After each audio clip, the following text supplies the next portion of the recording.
Donald Trump recently went on one of many rants on Truth Central. And in one of them, he was complaining about these crazy indictments and saying that Joe Biden was after him using the Department of Justice and that the indictments were supposed to come down from heaven, but they're not. And it was just this incoherent rant, which I thought you might find interesting. But before we unpack all that, if you haven't yet, please hit that like, subscribe, and the alert bell. Maybe check out my Patreon. I'd appreciate the support.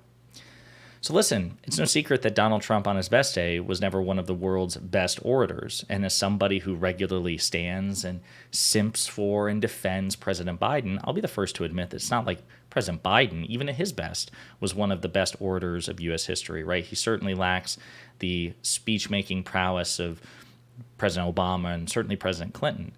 But even now, Joe Biden can, when he's firing on all cylinders, deliver a very effective speech, mostly because he understands empathy and tone. Donald Trump, on the other hand, is very different. Donald Trump is also, I would argue, in a state of cognitive decline. If you go back and watch interviews and conversations with him 10 years ago, 20 years ago, 30 years ago, be it with Oprah or Conan O'Brien or Larry King or whoever, Donald Trump's vocabulary, his verbal acuity, his quickness, all of these things have declined. And this is fairly common for most people as they get older. But then there's stuff like this. And we're going to play this clip, and you'll see it for yourself. And it's not the first time we've seen it, but there's like a derangement. Like there's like an incoherence of thought. It's not just that the vocabulary has shrunk. It's not that he just relies on words like, believe me, or phrases like stock phrases, believe me, trust me, one of the best, absolutely great, his usual stock phrases to buy himself some time. Yeah, this is particularly strange. So brace yourselves for the crazy. These crazy indictments against me should be viewed as campaign contributions to crooked Joe Biden and his radical left thugs.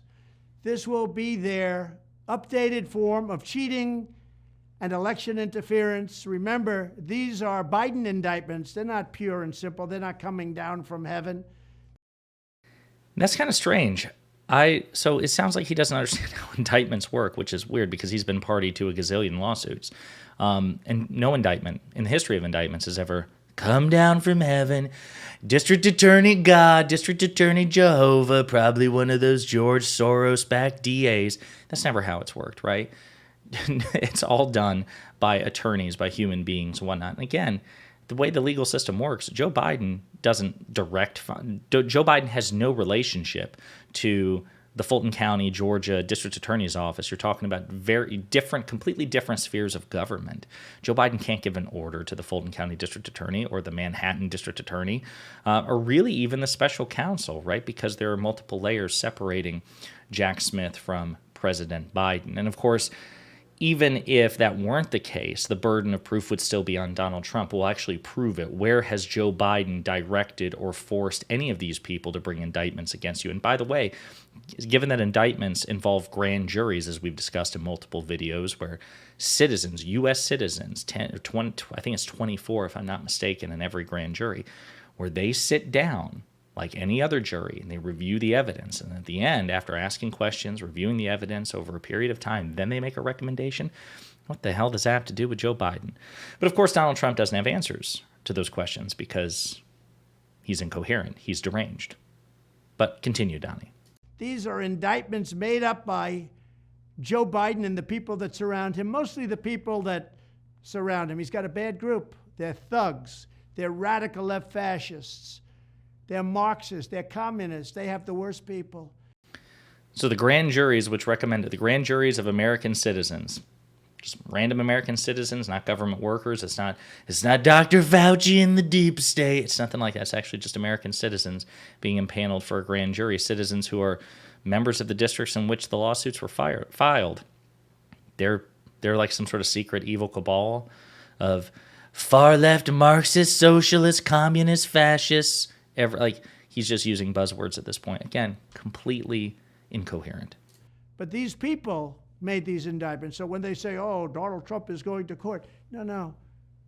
We're going to court to fight a crooked system, a corrupt system. And Democrats better be careful what they wish for. Because this kind of thing can happen to them. And it can happen very quickly. Thank you very much. Okay, so first and foremost, I guess I didn't hear that part when I watched this clip the first time. That kind of took me off guard, but it doesn't surprise me at all because that's typical for Donald Trump, right? So he just threatened Democrats. Listen, if you try to hold me accountable for crimes, maybe you can be held accountable for crimes too. Like, that's okay, sure. Democrats who do commit crimes should be held accountable for those crimes. I don't think that's particularly controversial at all. So, like, unless, of course, what you're really saying is that if somebody tries to hold you accountable for your actual crimes, you'll try to hold them accountable if you're in a position of power to do so for things that aren't crimes. You will actually try to weaponize the Justice Department, the power of the presidency against your political opponents. And as we discussed in a previous video recently, Donald Trump's own Attorney General, Bill Barr, who served him loyally for more than 2 years, said Trump's made it very clear that if he gets back in the White House, he's going to weaponize the Department of Justice. He's going to do what he says has been done to him. And again, I'm just trying to imagine a scenario in which a Democratic candidate ever said those words and published the video. Imagine Bill Clinton saying that. Imagine Hillary Clinton saying that. Imagine Barack Obama saying that. Imagine Joe Biden saying that. Things like, if you come after me, I'm going to come after you, and you better watch your back. You better be careful what you wish for. Imagine that. Imagine what the reaction would be from certainly Republicans, understandably so, but also the middle and the left. We'd be appalled, rightly so. But again, it goes to show how Republicans are graded on a curve. Anyway, just absolute derangement here. And also, just as a sidebar, the thing that I was going to end on until I realized that there was more to that clip was when he's like, when we say that we're going to court, Donald Trump's going to court. No. Well, we are going to court. It's like, yeah, actually, I don't know what you're talking about. You are, in fact, going to court. It's so bizarre.